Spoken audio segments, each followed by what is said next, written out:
ever worked as a server, you know that most of your income comes from tips. But with minimum wage going up in Minnesota, one Twin Cities restaurant owner is trying something different. He is the first in town to eliminate tips. This morning, DeRusha eats with the chef and owner of Victory 44 and Upton 43. It's my grandpa. That's your grandpa over there? Yep. Chef Eric Harsey has always been a rule breaker. Do your food. Do our food. As chef and owner of new Minneapolis restaurant Upton 43, he's changing the way we're paying for dining out. Now your money's going right into a dish. It's built right into the cost. There's no gratuity line. No tips for servers. Chef Harsey is on the front edge of a national examination of the best way to pay restaurant staff. I mean, do you just add 20% to every price? No, there's a range. I mean, it was at a minimum 18%. We felt that was a pretty standard gratuity level. Upton 43 servers start at $17 an hour, a salary of about $38,000 a year. 38 grand a year for a 40-hour-a-week starting server.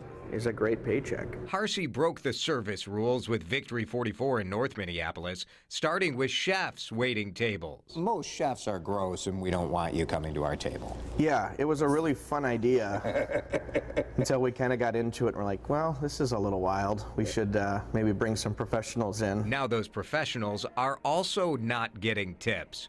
To pay them a fair wage, Victory 44 raised the price of their perfect burger from $15 to $17. Were you nervous about charging $17 for a burger?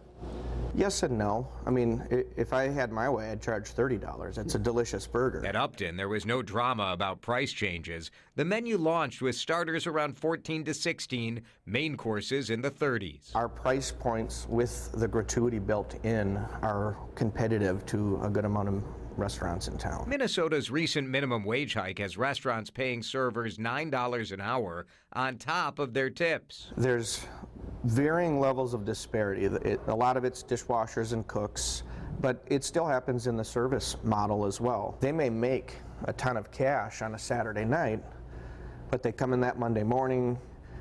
By the time their shift's done, they've made $17. Now, a steady flow of income means Harsey's servers will get paid time off, even with the restaurants closed for the holidays. Do you see a time when all restaurants will go to this model?